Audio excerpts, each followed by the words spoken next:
Capítulo 3. A família La Selva, Flávio La Selva, primeiros tempos. Giovanni La Selva e Maria Chiara La Selva emigraram para o Brasil de Polignano a Mari, Puglia, no final do século XIX, juntamente com as grandes levas de habitantes da localidade que estavam encantadas com o êxito de seus compatriotas em São Paulo. Embarcaram no porto de Nápoles, como faziam todos os imigrantes provenientes do sul da Itália, de onde avistavam a Basílica Minore de Santa Lúcia, a quem pediam proteção para a empreitada. Quando chegaram ao Porto de Santos, o casal já tinha 3 filhas, Madalena, Lúcia e Isabela, nascidas na Itália. Já no Brasil, Giovanni e Maria Chiara tiveram 3 filhos homens, Vito, Nicolau e Stefano. Por sua vez, Elias Garcia emigrou da Espanha, ainda criança, com 7 anos de idade. Em São Paulo, no bairro da Moca, conheceu Guiomar de Oliveira, portuguesa, no Caldeirão Étnico, que era a cidade, no início do século XX, com quem se casou aos 22 anos de idade. O casal teve 4 filhos, Afro, Ubirajara, Wanda e Ninfa. Pelo nome dos filhos pode-se bem vislumbrar a postura política de esquerda do casal, como era comum naquela região. Há quem afirme que Elias Garcia era anarquista, situação não incomum na Moca naquele período. De qualquer maneira, Elias Garcia logo se naturalizou cidadão brasileiro, tendo seguido a carreira militar, com a qual aquela ideologia era absolutamente incompatível. É até que nessa época não era tanto. Existia uma forte corrente de esquerda no exército, mas ela foi paulatinamente sendo eliminada, literalmente eliminada. Assim, se é verdade que ele foi anarquista, logo deixou de sê-lo. Posteriormente, Elias Garcia foi assessor do presidente Campos Salles, 1841-1913, paulista de Campinas, expoente da aristocracia rural paulista e brasileira, em seu gabinete militar. Lembre-se que eu comentei que Campinas era a pior cidade para se trabalhar na época, porque ela foi a pior cidade para se ser um escravizado. Só o nome Campinas botava medo nos escravizados. E quando houve essa troca, né, de um sistema pelo outro, até os europeus que iam para lá, eles sofriam horrores. Pois bem, Wanda, filha do espanhol Elias Garcia e da portuguesa Guiomar de Oliveira, conheceu e se casou em 1942 durante, portanto, a Segunda Guerra Mundial, com o brasileiro Stefano, filho dos italianos Giovanni, João La Selva e Maria Chiara La Selva. O apelido de Wanda era Nenita. Stefano especializou-se profissionalmente na área de compras corporativas e passou a trabalhar nos escritórios da sociedade comercial Máquinas Piratininga, onde foi chefe da seção de compras por muitos anos. A referida empresa, na qual Stefano La Selva passou toda uma vida, era uma importante fabricante de máquinas e equipamentos situada na Moca, na rua Eduardo Gonçalves, número 38, a qual tinha no bairro casas disponíveis para os seus funcionários, para onde ele se mudou com a mulher, Wanda. Essa havia estudado contabilidade até o último ano do respectivo curso e trabalhado como caixa numa loja de sapatos até a data de seu casamento. Posteriormente, Stefano La Selva comprou uma casa própria nas proximidades da empresa Máquinas Piratininga, onde trabalhou por 36 anos.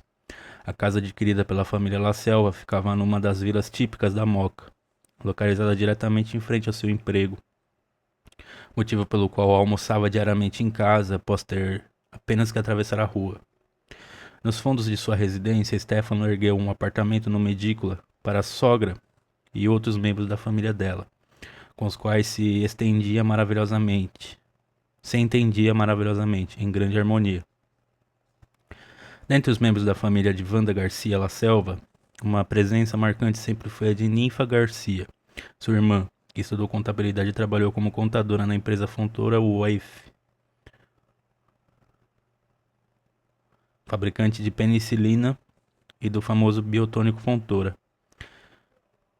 Esse era indicado para abrir o apetite das crianças e consumido em larga escala, e dizem que tinha até um certo teor alcoólico. Em homenagem ao fundador da empresa, situado no bairro do Brás, Cândido Fontoura, foi dado seu nome ao hospital infantil no bairro da Moca. Em dezembro de 1945, foram realizadas eleições livres no Brasil autorizadas pelo ditador Getúlio Vargas, 1882-1954, atendendo às fortes pressões populares pró-democratização. Foram legalizados os partidos políticos, incluindo o Partido Comunista do Brasil, PCdoB, que elegeu 15 deputados federais, incluindo o grande escritor baiano Jorge Amado e um senador. Mas não durou muito, viu? Em 48 eles já estavam de novo na ilegalidade. E um senador, Luiz Carlos Prestes, 1898-1990. Foi outorgada também uma ampla anistia aos presos políticos. Como presidente da República, foi eleito o militar conservador Eurico Gaspar Dutra, 1883-1974. Em 1947, desfez-se a aliança entre os Estados Unidos da América e a União das Repúblicas Socialistas Soviéticas, a URSS, que havia derrotado as forças do nazifascismo na Segunda Guerra Mundial, tendo o mundo se dividido entre um bloco ocidental e outro oriental. O Brasil havia participado do conflito com o envio de uma força expedicionária brasileira, a FEB, com cerca de 40 mil componentes, que também eram conhecidos como pracinhas, homens e mulheres, para os teatros de guerra da Itália, que lutou com o 5º Exército Americano. Durval de Noronha Goius Júnior, a campanha da Força Expedicionária Brasileira pela Libertação da Itália. Cultura Acadêmica, editora, São Paulo, 2013, página 53, etc. Contra as forças nazistas alemãs e fascistas da República de Saló. Pois bem, logo em seu início, o governo do desastroso presidente Dutra alinhou-se automaticamente com a política exterior dos Estados Unidos e, sob intensa pressão deste, iniciou medidas judiciais para a cassação dos mandatos dos parlamentares comunistas, o que ocorreu logo no início de 1948, como eu disse, no dia 7 de janeiro. Foi um grande golpe desfechado à incipiente democracia brasileira, do qual esta levaria algumas décadas para se recuperar plenamente, depois de muita luta popular e diversos reveses. Apesar de seu início inauspicioso, o ano bissexto de 1948 teve também os seus pontos altos, como foi a adoção pela Organização das Nações Unidas, a ONU, da Declaração Universal dos Direitos Humanos, que no meu ver é algo só para inglês ver. Isso nunca foi de fato alguma coisa que visasse emancipar a humanidade como um todo. É mais uma questão de pressão política de um lado e do outro. E pode-se dizer até que hoje ela tem uma posição mais progressista do que já teve antes, a qual representou um extraordinário marco civilizatório na promoção do humanismo e sua formatação no âmbito do direito internacional público. Durval de Noronha Goius Júnior, o novo direito internacional público em embate contra a tirania. Observador Legal Editora, São Paulo, 2005, página 113, etc.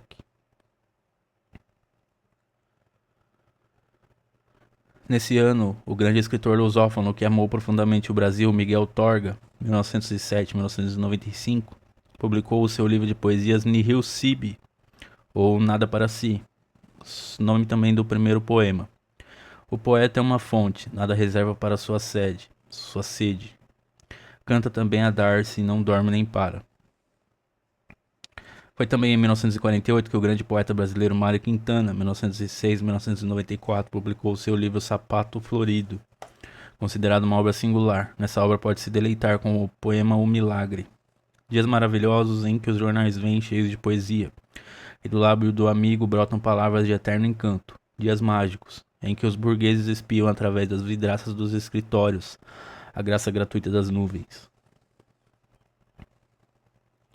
Naquele ano altamente profícuo, foi encenada reservadamente a peça em 3 atos O Amor do Soldado, de Jorge Amado, sua única obra teatral, escrita em 1947, que retrata a história de amor de Castro Alves, 1847-1871, o grande poeta brasileiro dedicado à causa da libertação dos escravos, ou dos escravizados, e aos ideais democráticos, pela atriz portuguesa Eugênia Câmara.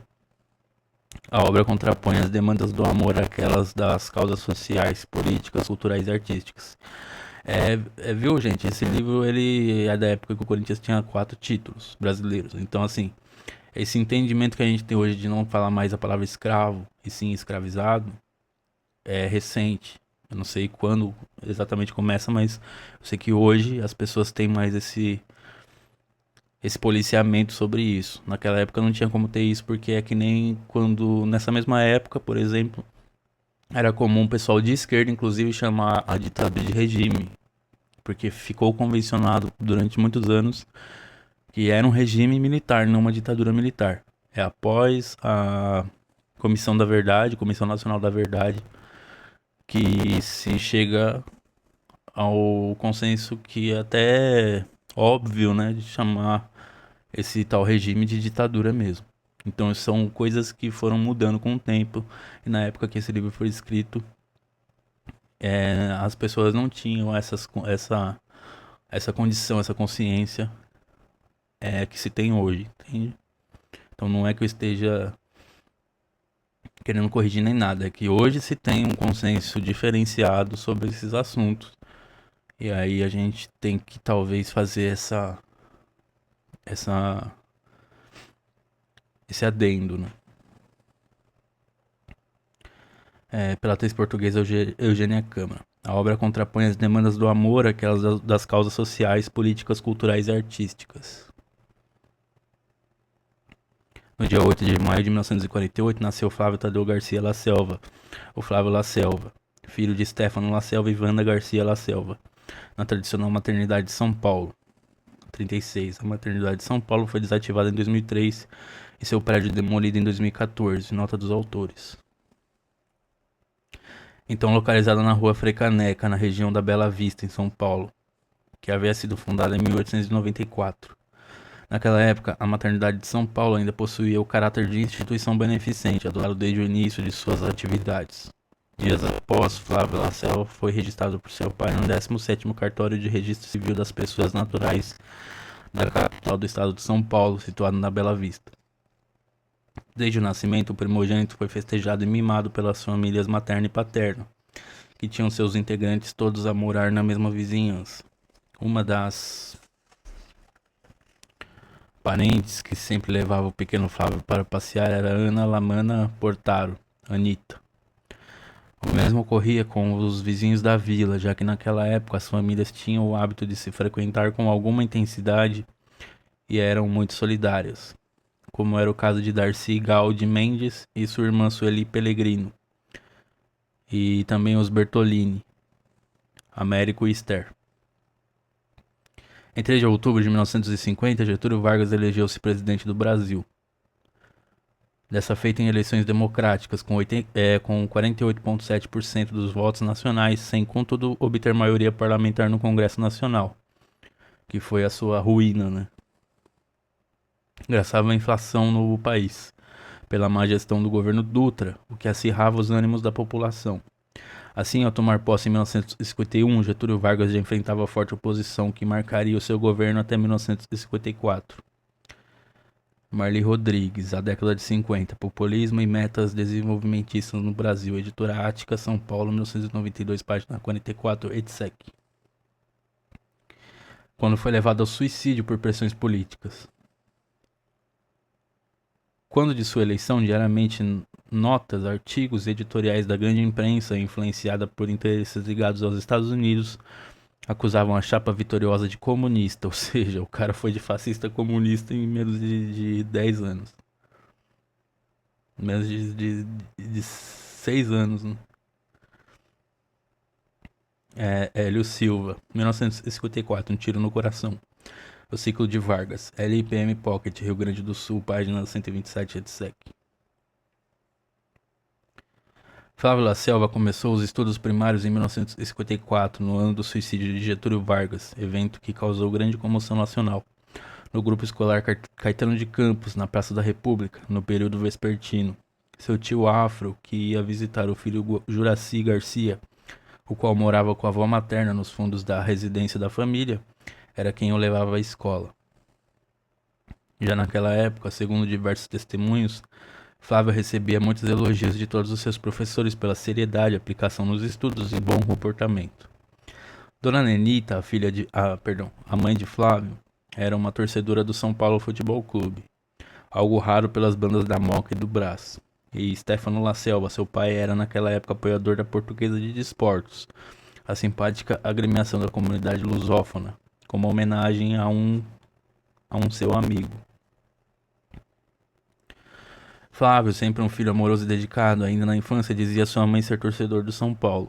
Um dia, ao ouvir no rádio a derrota do Corinthians frente ao São Paulo Futebol Clube, um evento incomum, chorou. Sua mãe, comovida, vendo a cena, lhe deu autorização para torcer para o Timão. Por sua vez, o seu pai, diante do fervor corintiano do filho, passou também a apoiar o campeão dos campeões. Por sua vez, Flávio La Selva tinha um largo círculo de amizades entre os rapazes do bairro, como relatou o amigo Luciano Totaro, em depoimento dado por escrito a Wanda La Selva, coautora dessa obra.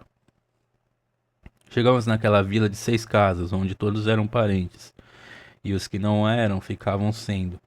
A casa do Flávio era a primeira da outra vila, vizinha nossa. Em 1957, o Flávio tinha 9 anos e eu 6.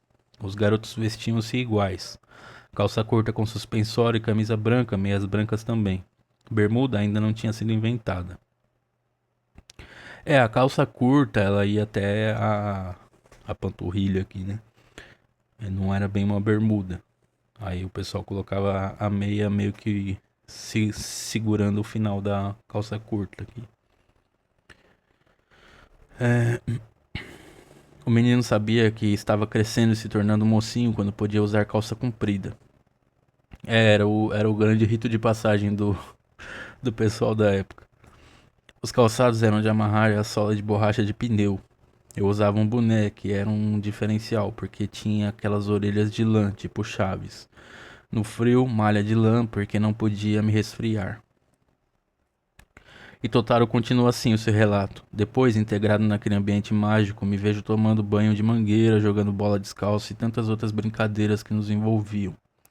Percebo hoje o valor daquela liberdade vivida intensamente em companhias muito queridas, que levam na lembrança e no coração. Com o Flávio aprendi a jogar bola.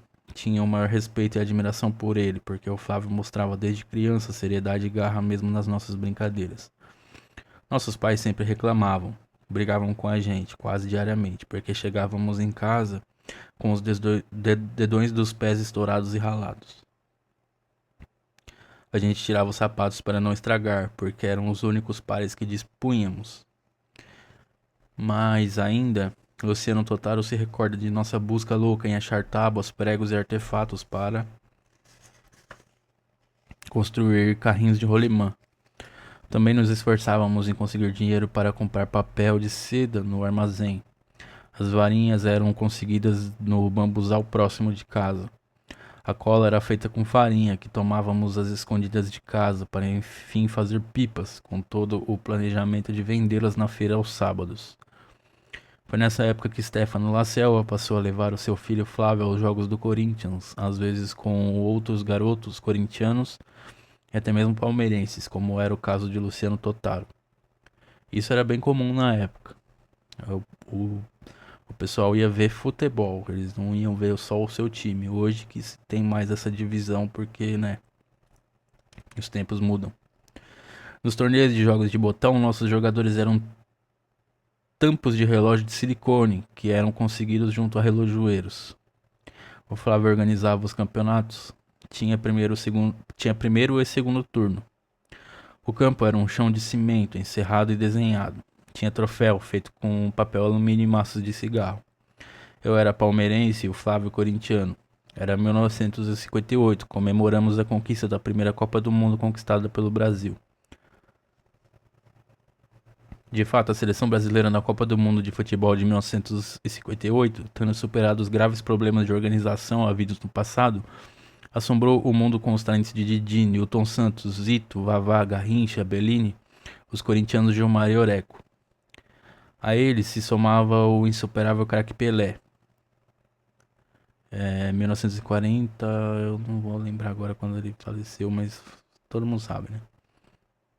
2023, né? Quem, com apenas 17 anos de idade, já se despontava como o maior jogador de futebol de todos os tempos e verdadeiramente extraordinário por sua inteligência, técnica, valores morais, conquistas esportivas e números de gols assinalados. As crianças encantavam-se com o desempenho da seleção nacional, ouvindo as ricas narrações, às vezes um tanto fantasiadas, com toda a licença poética, e comentários transmitidos pelo rádio por excelentes jornalistas. Todos esses profissionais davam uma vivacidade e colorido enormes às partidas de futebol, permitindo ainda voos da imaginação, inclusive quanto aos detalhes dos locais dos encontros.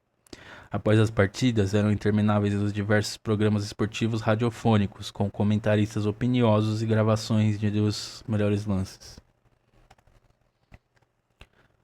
Desde 1956, florescia a democracia brasileira e também a atividade econômica do país, após a posse do presidente Juscelino Kubitschek de Oliveira, 1902-1976. No dia 31 de janeiro daquele ano, o presidente propôs-se a fazer o Brasil crescer 50 anos em 5, e para tanto adotou um plano de metas que pretendia acelerar o processo de acumulação, aumentando a produtividade dos investimentos existentes e aplicando novos investimentos em atividades produtoras. O referido plano estabeleceu 30 metas divididas em 5 setores, mais uma que era a construção de uma nova capital para o Brasil, no Planalto Central, Brasília. Lucas Rodrigues da Mota Pires, O Brasil de Juscelino Kubitschek. Land Editora, São Paulo, 2006, página 114, etc. Que na ocasião era um local ermo, com terras pobres da Caatinga. A rotina das crianças no final da década de 1950 é lembrada pelo amigo Pedro Felice Perduca. Depoimento escrito prestado a Wanda La Selva, coautora dessa obra. Nos seguintes termos: durante a semana, no período da noite, íamos jogar ping-pong na casa paroquial. Aos sábados à tarde, reuniões com o direito a assistir a um filme. E aos domingos, missa às 8 horas. Terminada a cerimônia, íamos tomar café com leite na casa dos padres. Numa ocasião, segundo o mesmo amigo de infância, Flávio, com apenas 15 anos de idade, na primeira reunião de um grupo de jovens jogadores de várzea, perguntou: quem irá redigir a ata?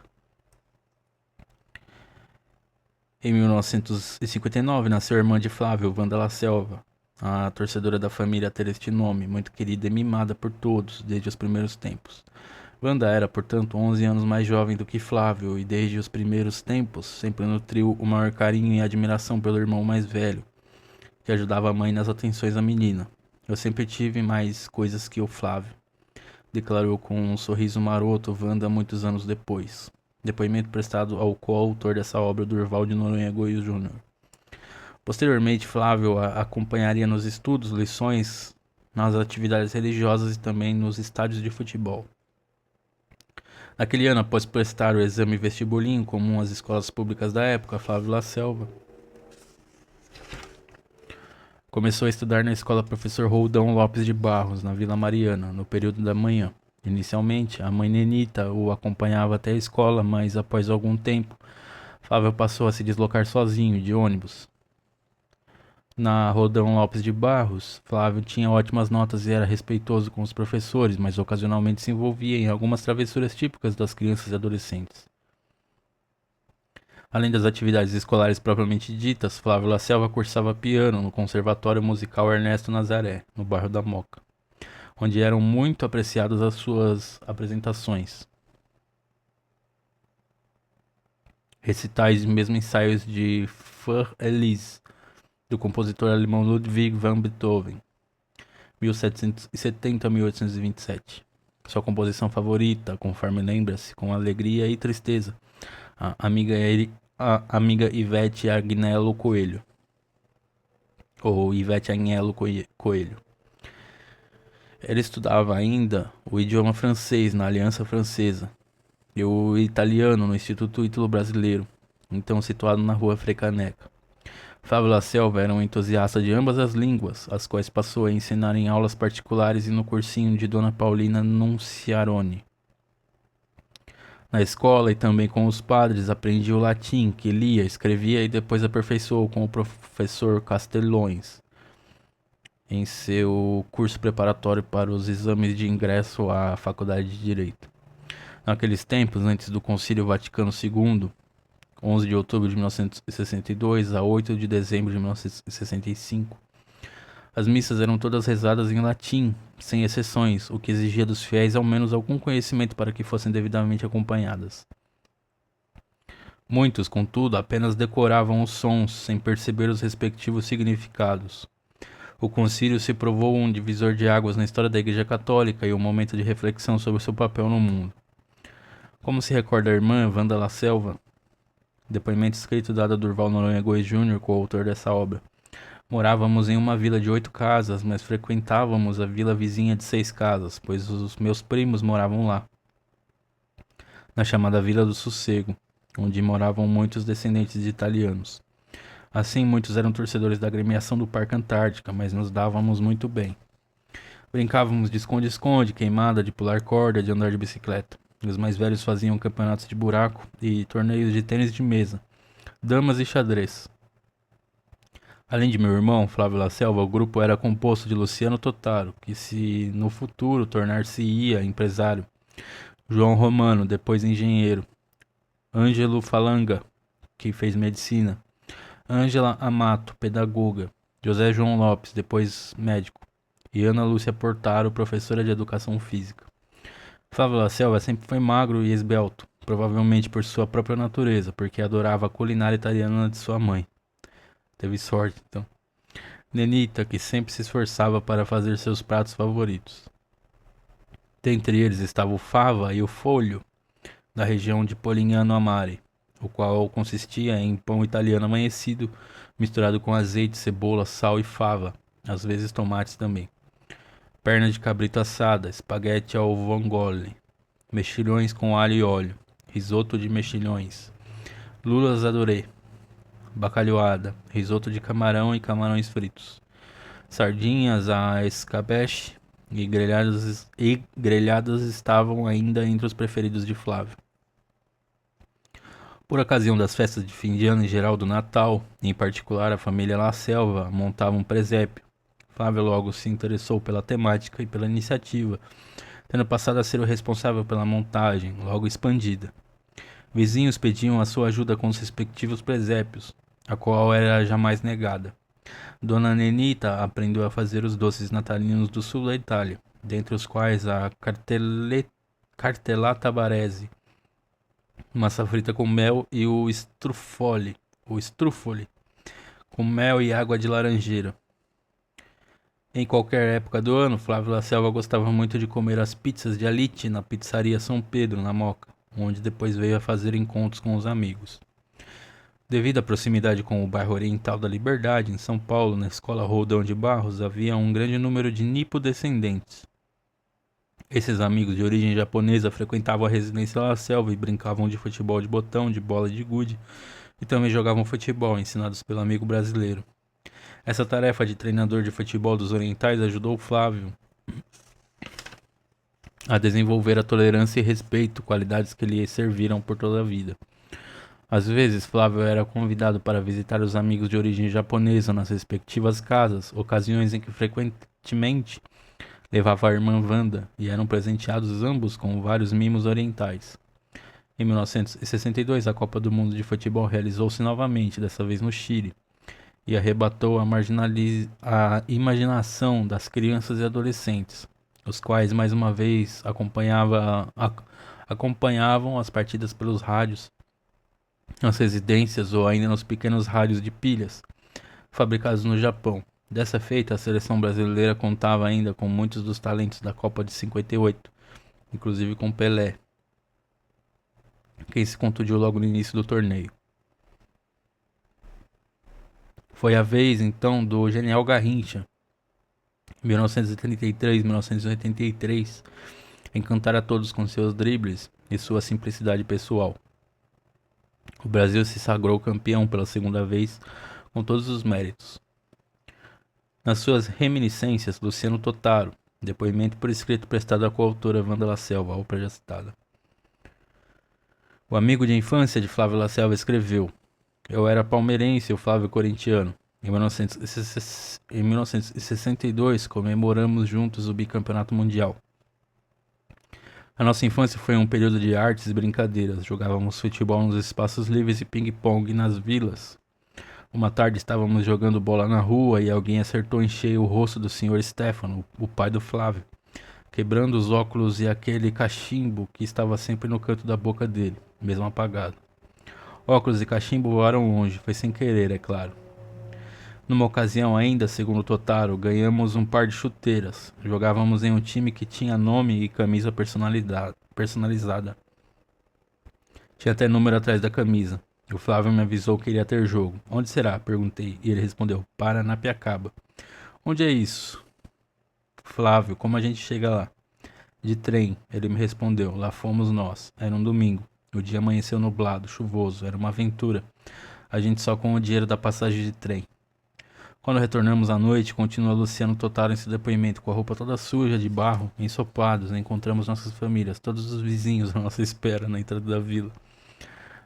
A minha mãe desfilou todo o seu vocabulário italianado e riquíssimo, xingando-me de tudo quanto era nome. Nunca mais fomos jogar tão longe. O nosso time perdeu 2 grandes jogadores. Tanto carinhoso como atencioso, Flávio Lacelva escreveu a sua mãe Nenita no Dia das Mães, em 13 de maio de 1962, num papel de carta especial, em seu nome e também naquele de sua pequena irmã, com apenas 2 anos de idade, uma bela e amorosa carta que tinha os seguintes dizeres: Nesse dia tão risonho, deposito em suas mãos meu coração cheio de ternura e quero agradecer-lhe por todo o amor, carinho e sacrifício que a senhora tem feito por nós. Documento pertencente aos arquivos familiares fornecido por Wanda La Selva. No dia 31 de janeiro de 1961, havia tomado posse como presidente da República Jânio da Silva Quadros, 1917-1992. Com apenas 43 anos de idade, um político que tinha feito carreira na cidade e estado de São Paulo, apoiado pelas forças conservadoras que estiveram a promover diversos golpes e rebeliões antidemocráticas no país. Jânio era um alcoólatra, histriônico e provavelmente um doente mental, com certeza. Ele adotou uma política liberal de acordo com a cartilha do Fundo Monetário Internacional, FMI, a qual foi marcada como só ia acontecer nesses casos pelo retumbante e doloroso fracasso. Para amenizar a impopularidade das receitas neoliberais amargas perante o eleitorado brasileiro, Jânio Quadros, com motivação populista, adotou uma política externa parcialmente independente, tendo inclusive sido contra a invasão de Cuba, realizada por mercenários dos Estados Unidos, apoiados pelas forças armadas deste último país, em 1961. Esses patéticos, trôpegos e infames mercenários foram derrotados de maneira decisiva em poucos dias pelas tropas revolucionárias de Fidel Castro em 1926 a 2016. Em meio a uma crise econômica e política, Jânio Quadros procurou dar um golpe de Estado. Oscar Pilagalo, A História do Brasil no Século XX, 1969 e 1980, Publifolha, São Paulo, página 20, etc. Procurou dar um golpe de Estado com a sustentação dos mesmos elementos que o haviam apoiado na eleição, renunciando em menos de 7 meses da data de sua posse como medida tática ao seu intento. É a tática mais estúpida que eu já vi. O vice-presidente da República era João Jango Goulart, 1918-1976, político gaúcho ligado aos movimentos populares, trabalhistas e democráticos, eleito por chapa distinta daquela do presidente, que se encontrava em viagem ao exterior na República Popular da China por ocasião da renúncia. Ou seja, para explicar um pouco aqui, ele quis dar um all-in. Assim, ele viu que o vice, que tinha inclinações socialistas, estava na República Popular da China. Ele aproveita isso para renunciar, achando que assim, não, Jânio, fica aí, o cara é comunista, não, fica aí, só que ninguém foi na dele. E aí o cara veio, assim, tentaram impedir a posse do Jango, isso é óbvio, mas aí o Brizola faz lá a campanha da legalidade, que ele pegou em armas para defender o direito do Jango assumir. E aí o Jango assume, mas anos depois ele foi derrubado pelo exército no dia 31 de março a 1º de abril de 1964. Lembrando que o Jango, ele se exilou depois disso e ele foi sistematicamente envenenado pelos mesmos que o depuseram. Então, isso mostra bastante que o Jango, o próprio Kubitschek também tem-se essa impressão que o carro dele foi sabotado para que houvesse um acidente. E aí esse tipo de coisa era e talvez ainda seja muito comum no Brasil, né? Não tem acontecido na última década, mas assim, esse papo de matar candidatos ou até mesmo candidatos eleitos pelo menos era muito comum. Né? Foi Jango inicialmente impedido de tomar posse, o que causou uma importante reação das forças progressistas. Luiz Alberto Muniz Bandeira, o governo João Goulart, as lutas sociais no Brasil, 1961-1964. Editora Unesp, São Paulo, 2010, página 166, etc. Lembrando que ele também foi contra a invasão dos Estados Unidos a Cuba, o que dizem que foi o que selou o seu caixão, né? Porque assim, aquele pessoal da Terra da Liberdade, blá blá blá, eles gostam de mandar nos outros segundo o seu bel prazer, né? Então, toda vez que alguém se recusa a fazer o jogo deles, eles dão um jeito de matar essa pessoa. Por isso que ele foi sistematicamente envenenado no exílio no Uruguai. Forças progressistas lideradas por Leonel Brizola, 1922-2004, governador do estado do Rio Grande do Sul, e que posteriormente foi também governador do Rio de Janeiro. Como consequência, um compromisso foi alcançado entre os grupos opositores, transformando-se o regime de presidencialista em parlamentarista. Teve essa também, os caras tentaram dar uma trucada aí, mas não deu certo. Esse último, chefiado pelo deputado Tancredo Neves, 1910-1985, durou o curto período de 14 meses, quando foi o regime transformado novamente em presidencialista. Porque assim, a ideia aqui era o quê? Tirar e esvaziar os poderes do presidente e jogar todo no parlamento. Por isso que o nome é parlamentarista. Só que essa trucada não deu muito certo. Inconformadas, as forças reacionárias do capital financeiro, do setor rural e do industrial promoveram um golpe de Estado no dia 1º de abril de 1964. Essas foram instaladas pelo capital estrangeiro e pelo governo dos Estados Unidos da América.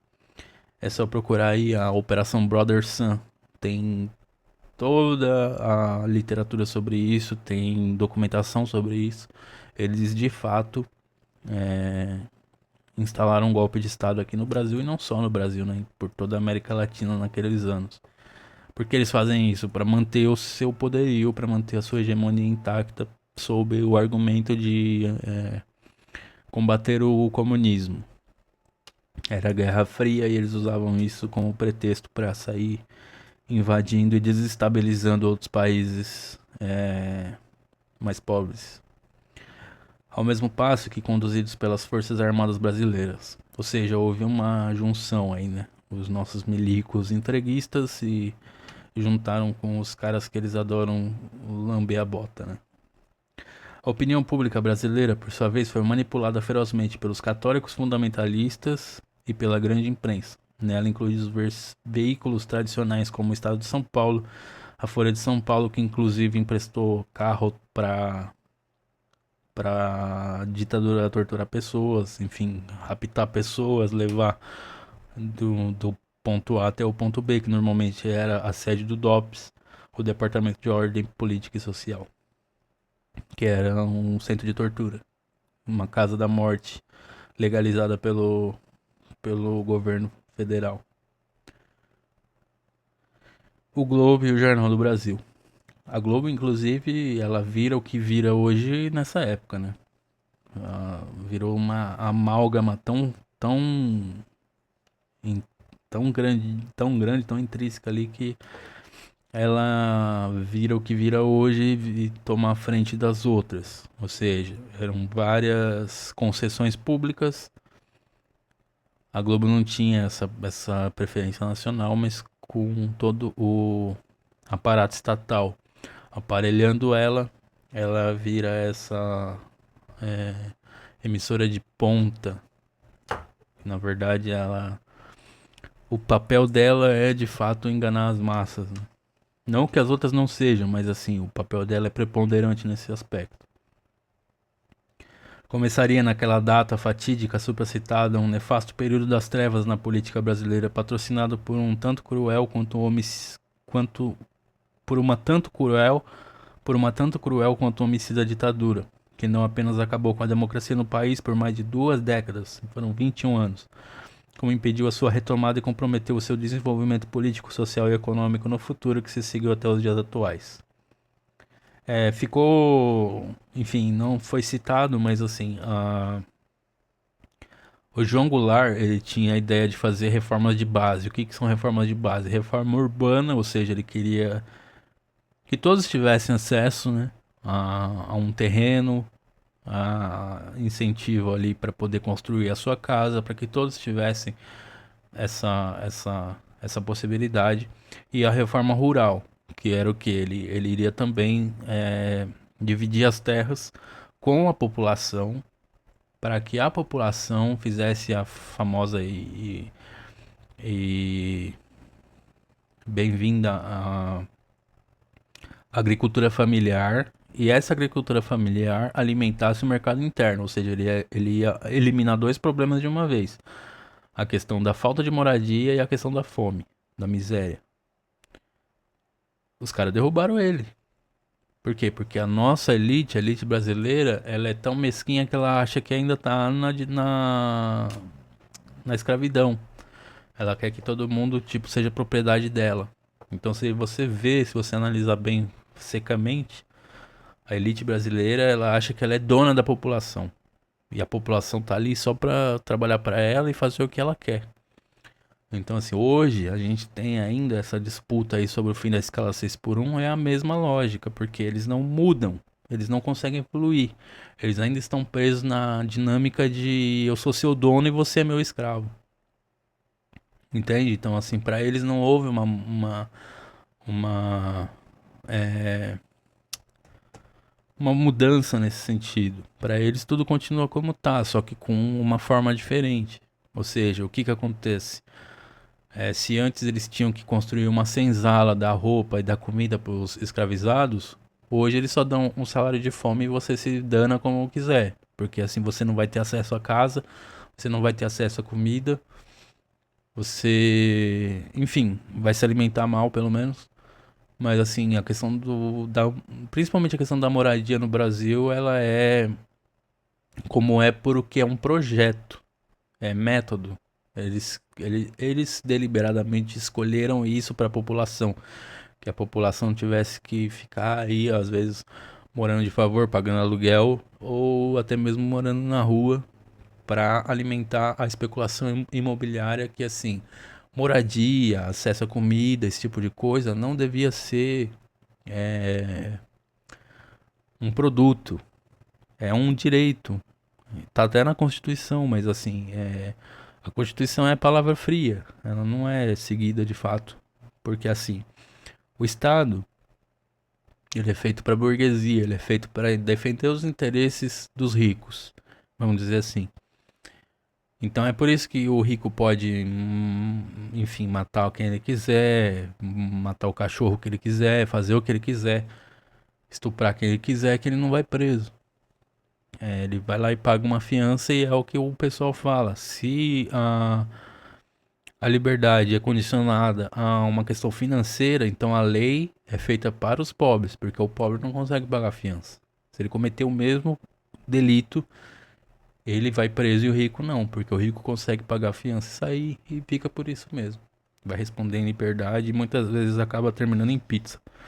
Então, assim, as coisas não são como são por um acidente da natureza.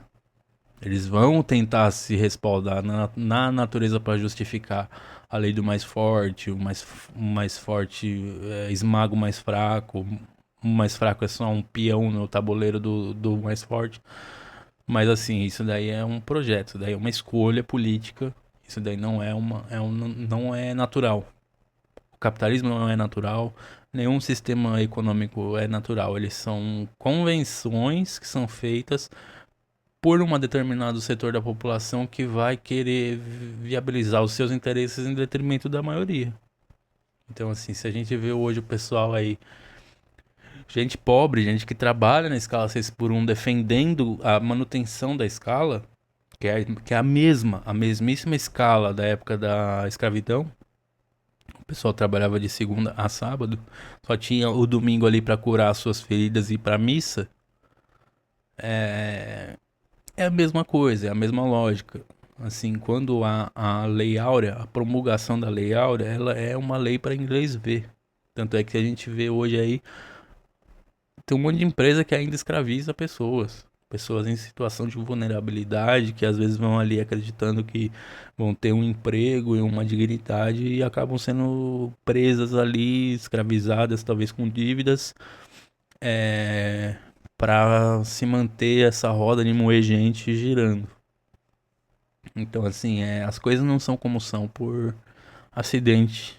As coisas não são como são porque algum deus sádico quis. As coisas são como são porque as pessoas definem isso. Normalmente são uma minoria que seria facilmente esmagada se a maioria tivesse sabendo o que tá acontecendo. Enfim, é revoltante, né? É revoltante. Enfim, curtiu, fiel? Curte aí esse vídeo para poder chegar em mais pessoas. Se inscreve, ativa o sininho, comenta, compartilha com quem você acha que vai gostar do assunto. Eu sempre trago aqui livros novos, capítulos novos aqui da história do nosso amado Coringão. Muito obrigado para quem tá prestigiando o canal. É nóis e vai Corinthians. Hasta la vitória, sempre.